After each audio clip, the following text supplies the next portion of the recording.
In this video, we're going to show you how to install the starter on your Nissan Versa, located on the front side of your engine. We're going to go ahead and remove our air intake tube here. We're going to use our trim tool and remove the button right here that's holding this in place. There's normally two here, but ours is missing one. If you have both, remove both. I'm going to lift up on this. I'm going to also remove the silencer box over here. Just gently pull up. And then the tube goes back to the air filter box. I'm going to wiggle that out. Let's go ahead and remove the forward portion of our air intake. I'm going to pull up on the box right here. Use our trim tool. We want to disconnect this back portion right here.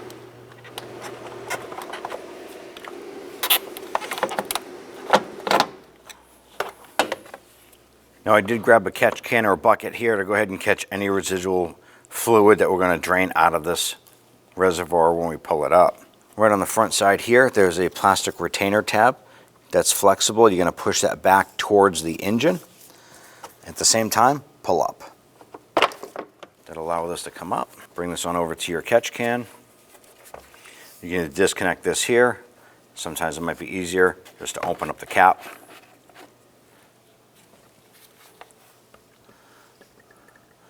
Now that we have a reservoir removed and we have it drained out, that's going to reduce the risk of us spilling any fluid around the engine.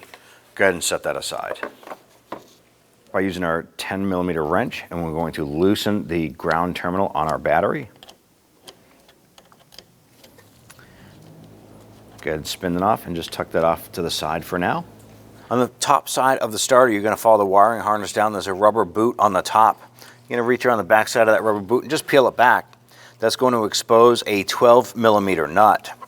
We're going to reach down with our ratchet and our socket. We want to loosen and remove the nut on there.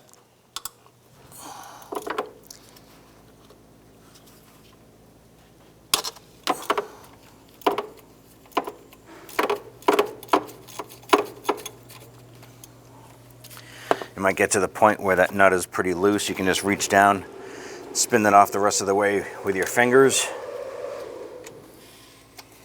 There's the nut there.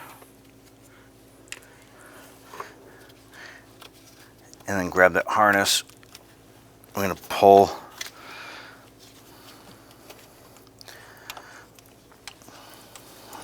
the wire off of that stud there. We had just removed the nut from this stud here. We removed the harness from this. Just above it, there's another wire. This is held on with an 8mm nut. It's hard to see because of the wire harness and the position of the starter itself. We're going to use our deep socket and 1/4-inch ratchet to go ahead and remove that 8mm nut and pull the harness off of that. So that makes two wires we're disconnecting from our starter. Now the upper wire has a rubber boot as well, so you can peel that back and slide that up the harness.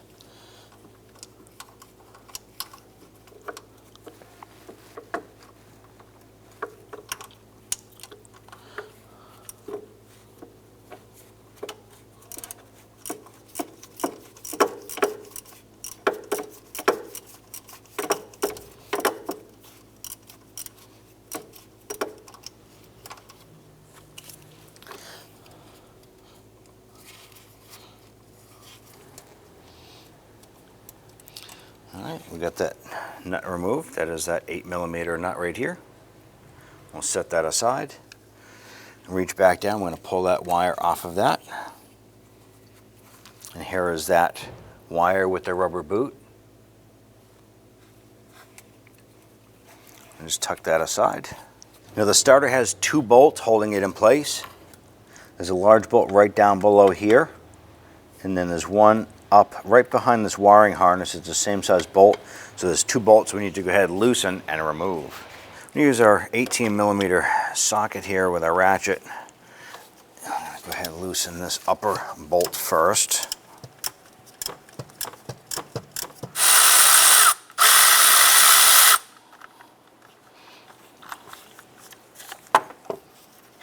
Remove that upper bolt. Now the lower bolt itself, We can get access to it, but there's not a lot of swinging room for our ratchet or a wrench down below, so we're going to access that lower bolt from underneath. On the bottom, we're using an 18mm shallow socket to get in there. Let's go ahead and loosen this.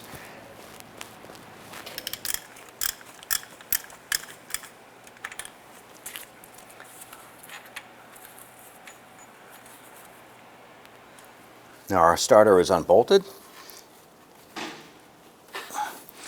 and it is stuck to the transmission with some corrosion, so I want to go ahead and loosen that. I'm just going to use a bar here and just tap this.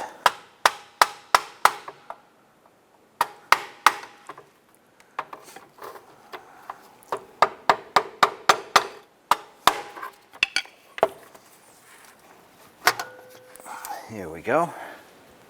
And grab the starter, rotate it a little bit.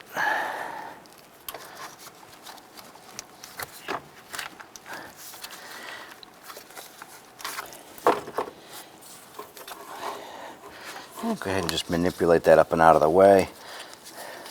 Move that wire and harness. And pop the starter out. Let's go ahead and work our starter down into place. Doing the same thing, just working it around the harness.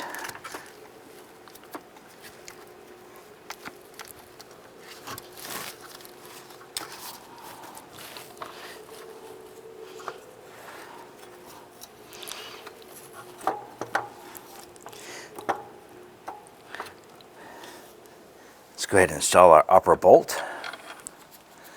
I'm going to go ahead and thread that in as far as I can by hand. Let's go back up underneath and install the lower bolt.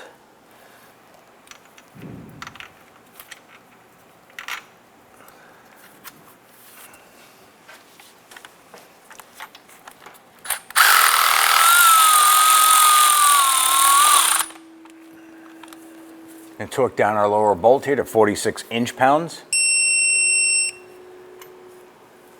Torque the upper bolt to 46 inch-pounds. Install the small harness on the upper stud. Go ahead and press that on. Followed by the 8mm nut.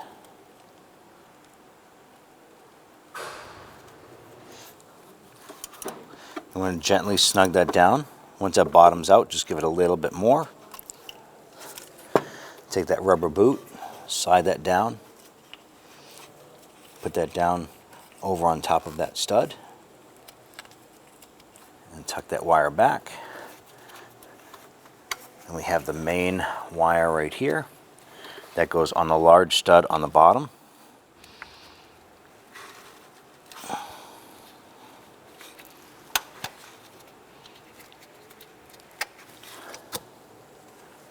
Install the 12mm nut.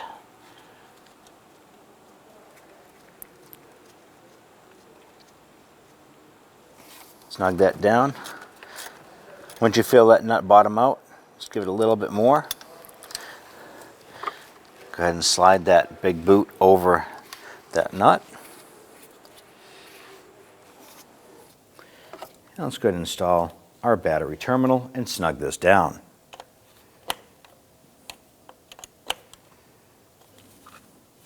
Install the hose on the radiator.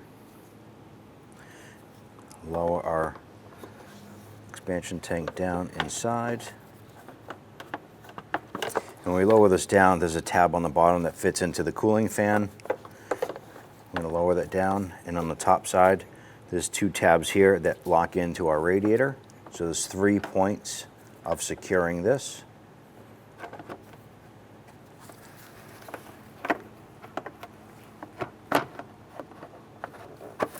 Push it down into place. We want to go ahead and top off our tank here. So I'm going to open this up. And on the side there is a min and a max. At this point here, the engine is cold. We're going to fill it up to the max using the proper coolant for the vehicle. Go ahead and fill this up.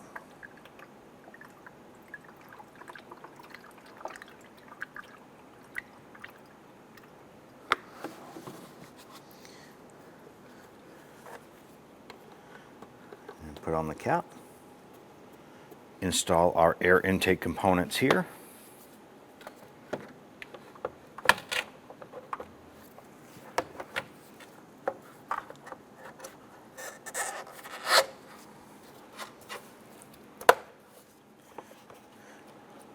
Install your 2 plastic clips on the front.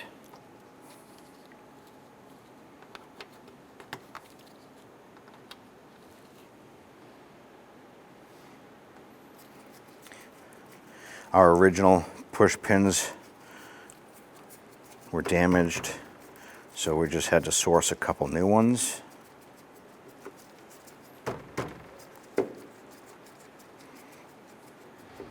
At this point here, you can go ahead and take the vehicle for road test. When only the best will do, demand TRQ. The only company that lets you view before you do. TRQ is committed to offering the highest quality aftermarket auto parts that are engineered for peace of mind.